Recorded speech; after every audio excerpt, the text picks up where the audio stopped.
Hart, and I am representing the Open Doors Donor Wall Committee, which was responsible for commissioning this piece and contacting Margie Hughto, who of course created this magnificent piece in honor of those who donated to the Open Doors campaign.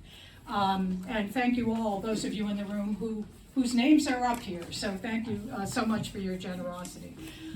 The program today is going to be pretty short. I will introduce Margie, our artist, and I know the reason you're here is to hear from her inspiration for the piece, how she created this wonderful piece.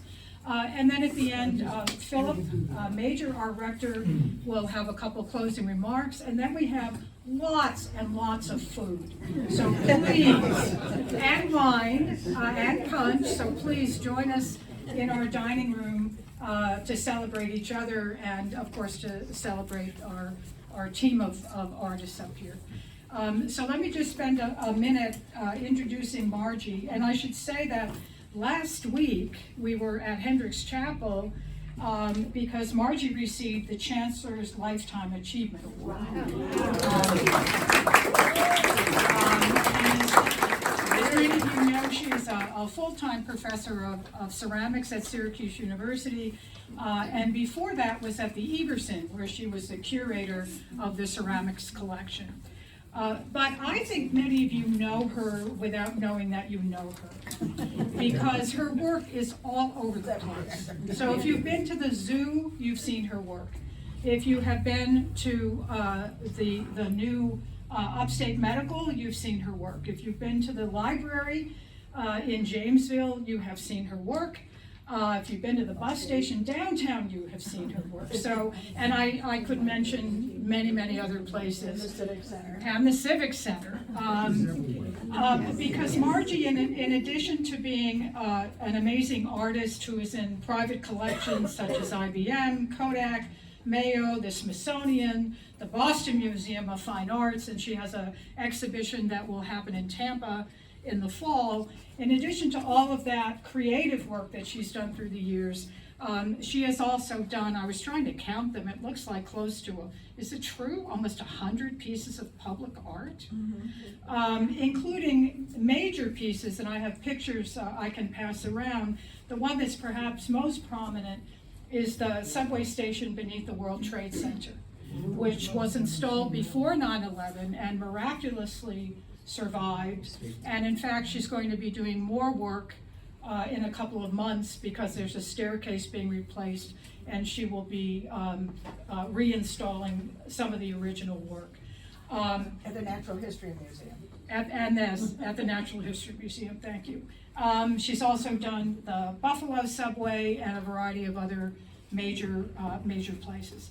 So you're probably thinking, how in goodness name did we get Margie Hughto to come to St. Paul's to do this project? And I think what happened is we of course knew her work, and we asked her if she would consider this.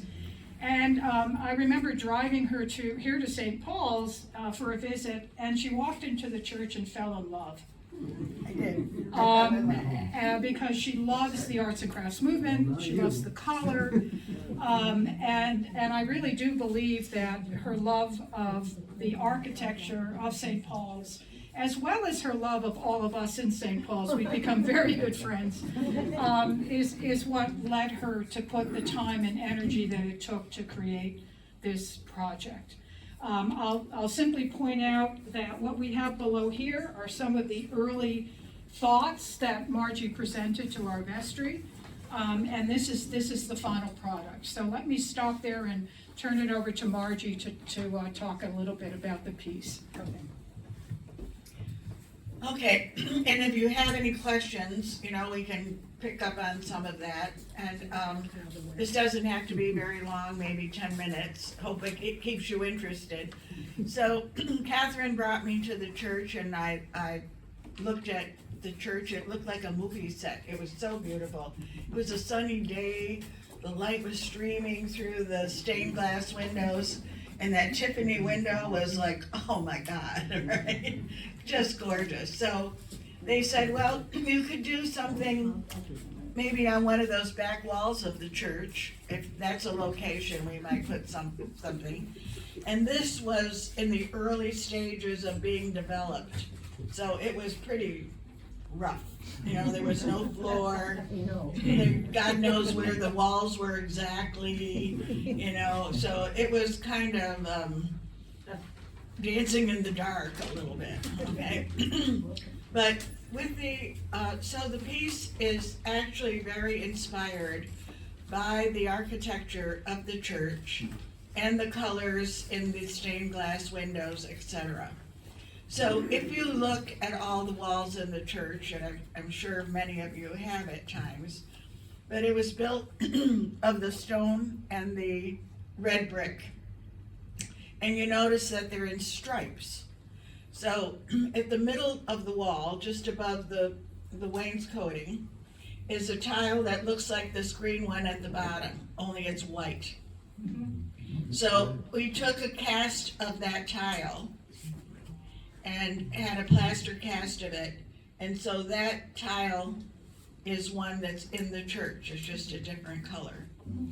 The tile at the top is also one of the bands of tiles on your wall. And then there are the red brick stripes in the wall.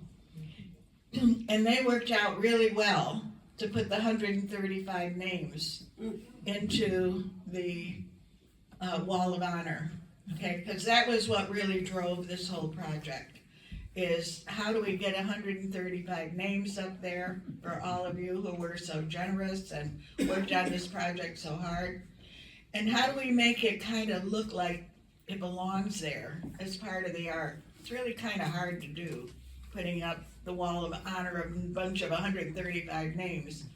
And I must say that, you know, working with Boxcar, I don't know if Kathy Smith will be here tonight, but she was fabulous in terms of working on a number, you know, I don't know if you know about Boxcar, it's down the road on Fayette Street, and they do wedding invitations. It's one of their most famous things for wedding people who need those invitations all over the world. It's just exquisite.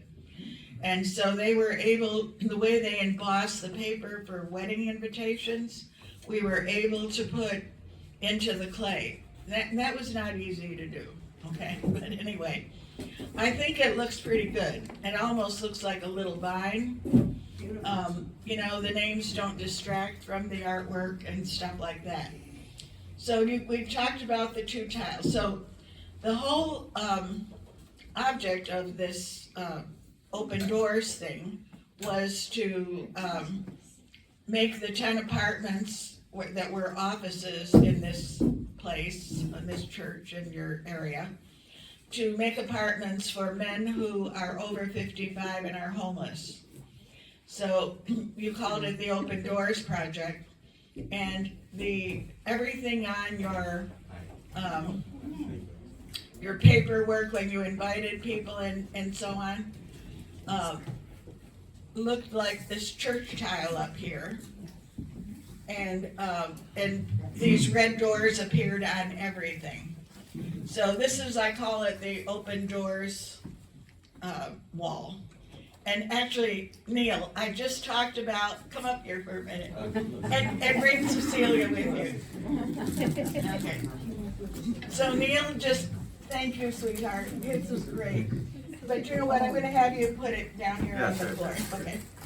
So Neil just graduated last May, and he third-year grad student in studio arts at SU, a printmaker, does gorgeous etchings. And he got worked into being, he was my assistant for a year while we worked on some projects at SU. And he got the job at Boxcar. Worked on those wedding invitations this year. And so he actually pressed every one of these names into the clay.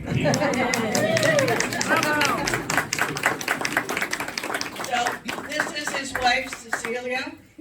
And Cecilia came into the project during the summer, and she was the one who pushed all the clay into the plaster molds. It was a lot of work.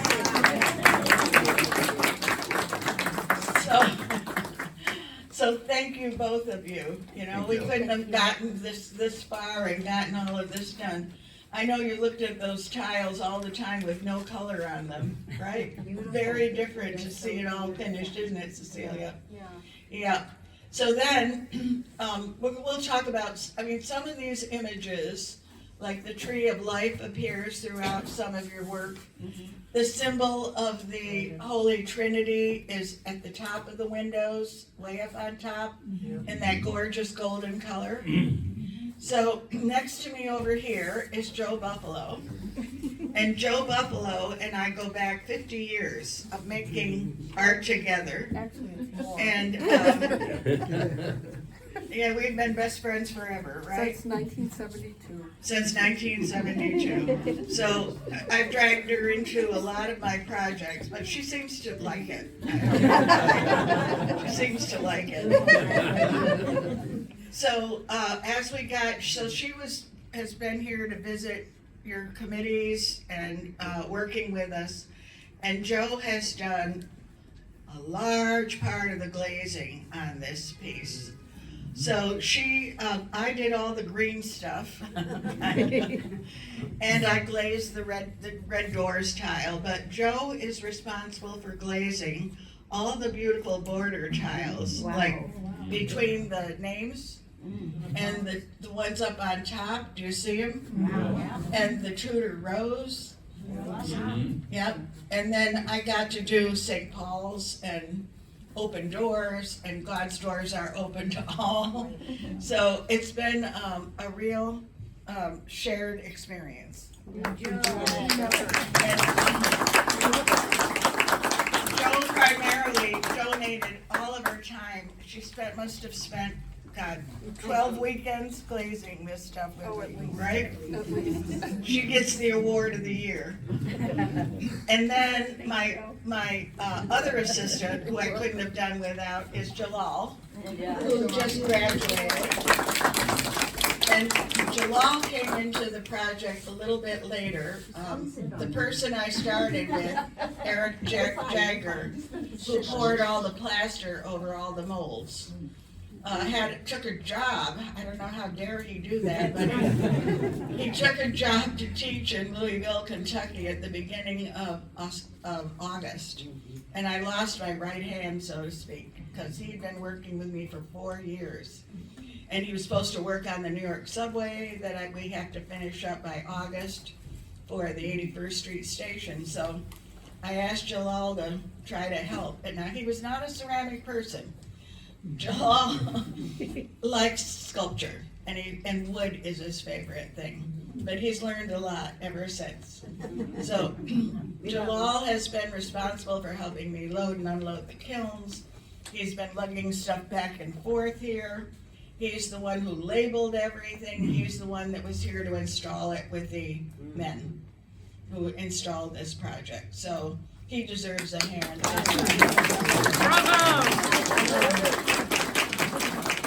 So this is my team. This is a big, I can't do it all by myself.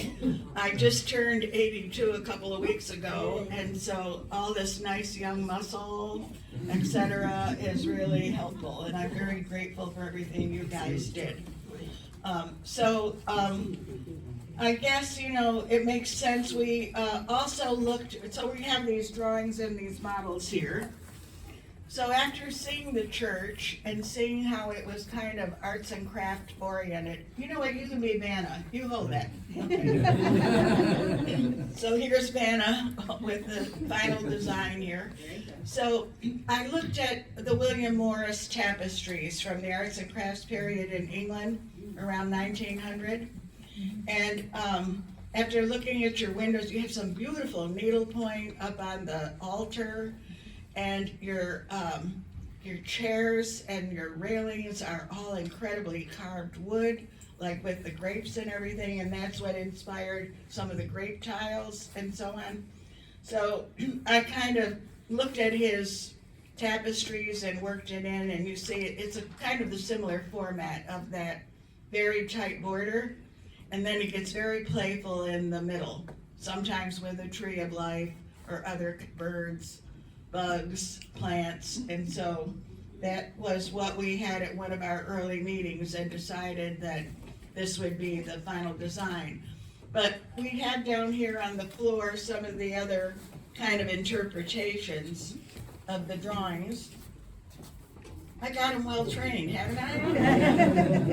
Yep, so anyway, so you can see some of the ideas where there might have been a more central round thing in the middle of each of them, instead of the kind of loose thing that is up there in terms of the design. So, anyway, it was, I picked all of the designs out, and what I wanted carved, what we used, etc. And I picked out all the colors and the format of the thing. But like I said, we've got everybody involved in getting these things fired, getting them pressed into the molds, pressing the names in. That took a lot of weekends, a lot of Saturdays for you. What do you think, maybe 6 or 7 or more? Several weeks, yeah. Yeah. It was very difficult to do and keep that red brick color and yet get that other color in there. So let's see, I think I covered everything. So we installed this on the week of, I think it was April 9th, something like that, with one of my, a guy who does a lot of contracting with me, Dan Vecchio. And he had 2 of his men on his team that install tiles all the time, come and work on it, and Danny and Tommy. And Danny and Tommy did a great job, and Jalal was with them the whole time to make sure they put the right tile in the right place, not upside down. And we had to do some trimming sometime to get it to fit exactly. But I think everything worked out. We spent our last Saturday, this past Saturday, here all day from 11 in the morning until 4 o'clock. Wiping it nice with some Windex and a rag is how you keep this clean. So it got cleaned. We had a little touch up to do here and there, but I think it's all ready. So the only part missing, see this thing at the bottom of this thing? It's kind of like just a piece of wood that Dan and his men put up there to start the first row of tiles. And that's what held that first tile row in place. So we have a gorgeous railing coming that echoes the top of the, up here on the wall, and all the beautiful railing that you have in the church. So Philip probably was going to talk about that, but he's probably stolen his thunder. The carpenter that was supposed to do this had a baby last Saturday. He did not him himself, but the family. So the baby is taking precedent over putting up some railing, but it'll get put up and then it'll be all finalized. And then we may be seeing some seating under this area.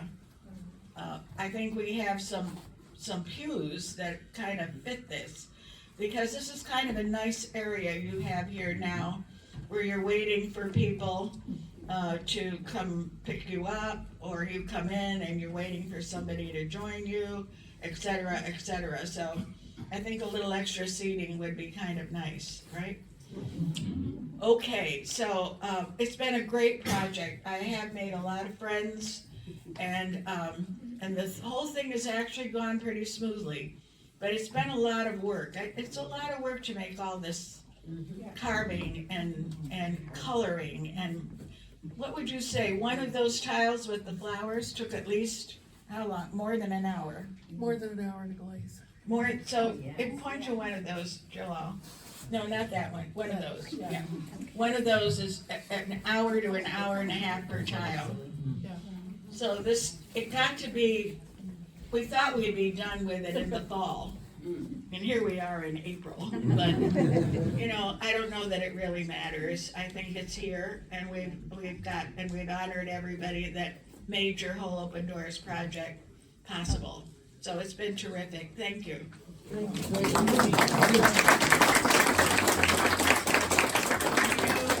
have any questions? Yep. I have two questions.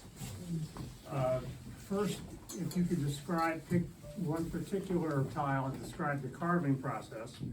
And the second question would be, and I know you've been doing ceramics a few years, so all of the glazes reacted the way you thought they would, and was there, Did they ever? they never did, well, they never did for me, but they probably. It took a lot of tests to get it correct, you know, it does make a difference whether you put on 1 coat, 2 coats, 3 coats. And so that got a little fussy at times, and we tested tons of blues, tons of yellows. I have boxes full of the tests, but I use commercial glazes from Mako and from Amico, which I buy down at Clayscapes. I do that for all my New York subways, for all of my commercial, not commercial, but, you know, these kinds of site-specific works.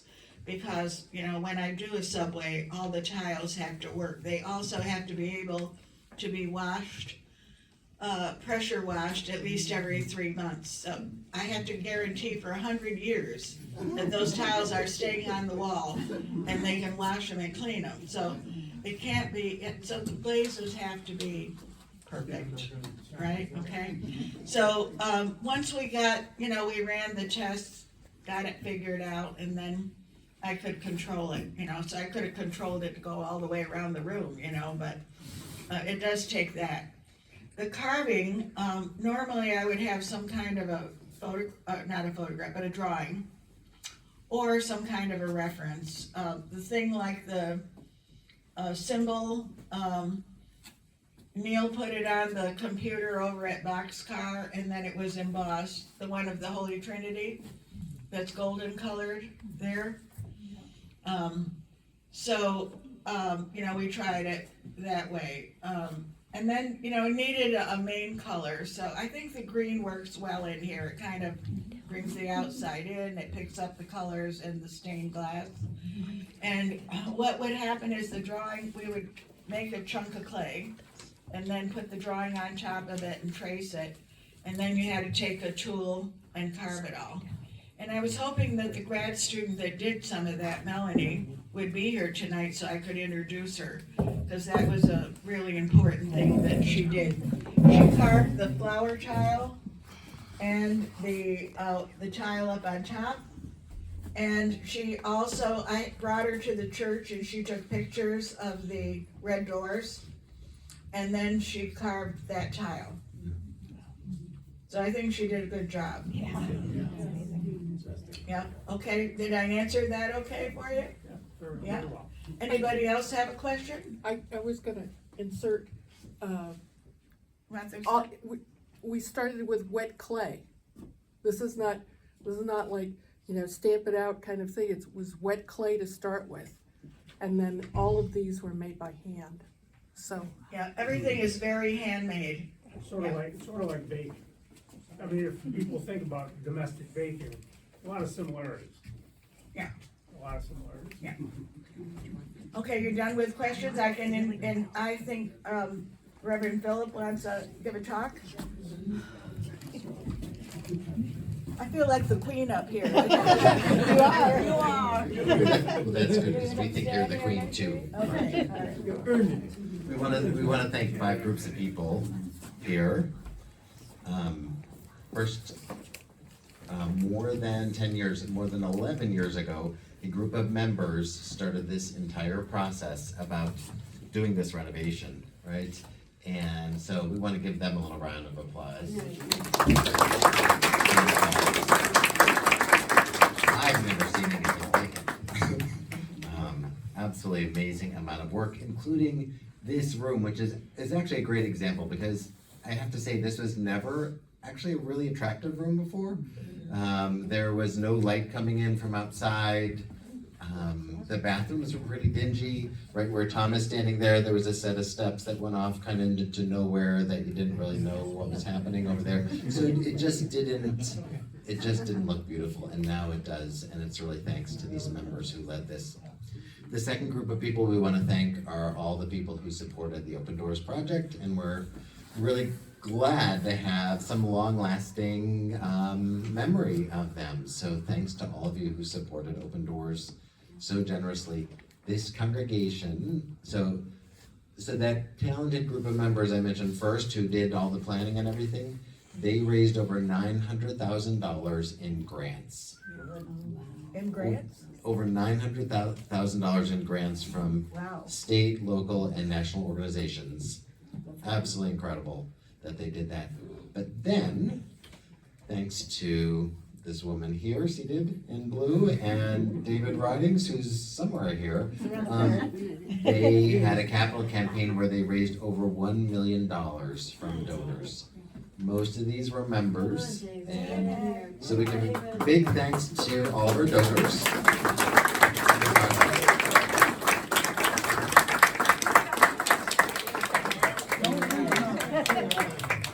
course, Kathy was a big part of that. We mentioned Ken. You're taking a picture of yourself? The third group of people we want to mention are actually the laborers, the people who built this, right?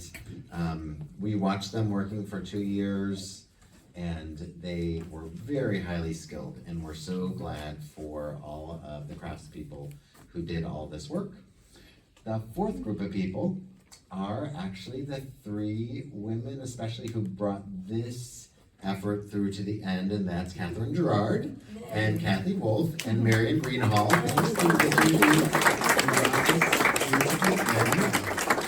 Thanks to many hours on your part, and I'm just thrilled that they were able to do this. And finally to Margie. Thank you, Margie. Yay. Margie and your crew, and Joe and Jalal and everyone who helped. The thing I think you will find is that if you spend just a little bit of time looking at this wall and looking for the images, then just go into the sanctuary and look around and you will see more, right? Margie and her team have enhance the beauty of this place, not just by making this room more beautiful, but also by helping us to see more of the beauty that was there. So thank you, Margie.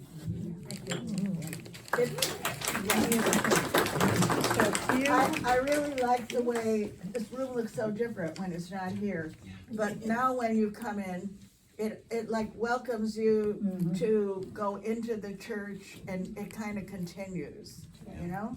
Yeah. So I think you'll find that when you kind of walk through those doors now. Yeah. I know, I feel like this is almost home. I've spent so many. You come back anytime. We'll be glad to see you, Margie. But I love it. I just love this project. Yeah. You know, it was really a labor of love as much as anything else. Yeah. I feel, and I like contributing to Syracuse. I've lived here since 1972.